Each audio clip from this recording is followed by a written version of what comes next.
Hi, my name is Dominique Dusek, and I'm the Assistant Director of Accessibility Services at the University of St. Francis. Welcome to the final installment in our three-part video series on the Office of Accessibility Services and supporting students with disabilities in higher education. In this video, we'll explore the collaborative process between students, faculty, and the Office of Accessibility Services, or OAS, the unique responsibilities that each of those parties hold in supporting access. In our last video, we walked through the initial registration process, what happens when a student discloses their ability status and begins the journey of registering with our office. Now we'll take a closer look at what happens after that registration is complete, or when a student chooses to renew their accommodations for the next term. Once a student's completed the registration process or chosen to renew their accommodations for a coming term, the next step is our Office of Accessibility Services issuing the student's Letter of Accommodations. The student's Letter of Accommodation documents all of the accommodations that are approved for that student for that term, and those are determined on a case-by-case basis based on the initial registration information we discussed in our last video. The letter is then emailed directly to faculty from OAS at stfrancis.edu and is marked high importance so you don't miss it in your inbox. It's always going to go to your official USF email as a way of protecting the student's confidential information, and the student is always copied on this message, and there's a very important reason as to why.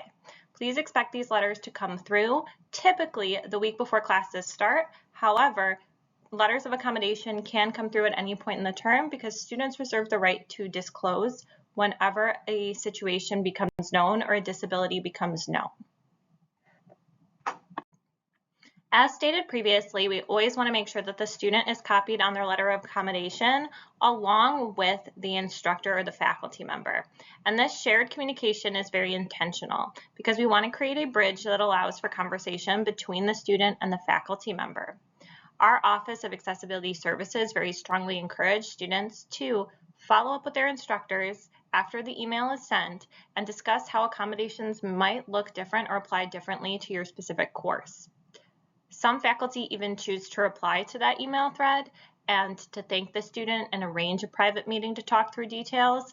And I think that kind of thoughtful, discreet engagement can often make a big difference. Making the college experience accessible requires a strong partnership between our Office of Accessibility Services, the students seeking accommodations, and the faculty. So in our next few slides, we'll take a closer look at what each person in this partnership brings to this collaboration, starting with our Office of Accessibility Services. Our Office of Accessibility Services is very active and very involved in ensuring that students have access to university programs and the entire college experience.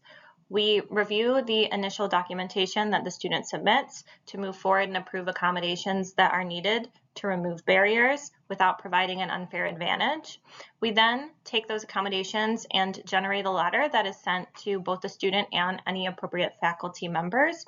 We also meet with students as needed to maybe discuss their accommodation plan, what's working, and what might need to change so that we can make those modifications moving forward. We also provide some additional supports that include converting texts or textbooks to accessible materials that might be compatible with screen readers. We do proctor some exams, and so we coordinate the proctoring of any exams that require auxiliary aids. So this might be a scribe or technology used for a screen reader. However, it's important to note that OAS is not able to proctor all exams for all students with testing accommodations. Students with accommodations like extended time or a distraction-reduced environment must work directly with their instructors to coordinate when and where they'll take exams. Our Office of Accessibility does provide support in terms of problem solving and mediation. We're happy to connect faculty to resources and students to resources. Students are also expected to play an active role in managing their accommodations.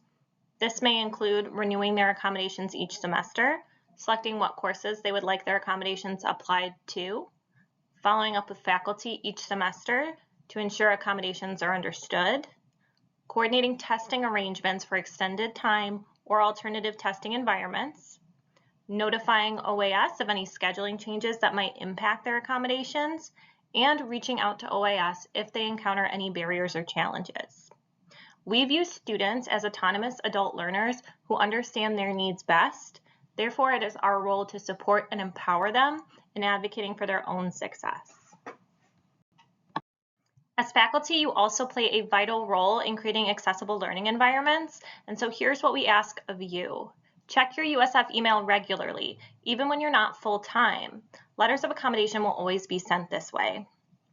Read each letter carefully and save a copy for your records so that you can reference it later as needed. Reply to OAS with a quick confirmation. Even something like "got it" or "thank you" is great. Maintain communication with the student and implement all the listed accommodations on that letter. Reach out to OAS immediately if you believe an accommodation would result in a fundamental alteration of your course. You're also responsible for working directly with the student to coordinate any testing accommodations that do not require OAS proctoring. This might mean arranging for the student to arrive early or stay late, offering an alternative time or location, ensuring the arrangement is equitable and doesn't interfere with their other class attendance or other classes that you're teaching. If you're unsure what's appropriate or feasible, we are here to talk through all your options with you. Collaboration makes accessibility possible, especially in a college setting. Students know their needs best, faculty bring the expertise that's needed about the course, and OAS supports both, ensuring access without compromising academic integrity. Thank you so much for your time and your care and your commitment to supporting all learners in the best and most inclusive spaces possible. Please don't hesitate to reach out with any questions. Our contact information is on the screen.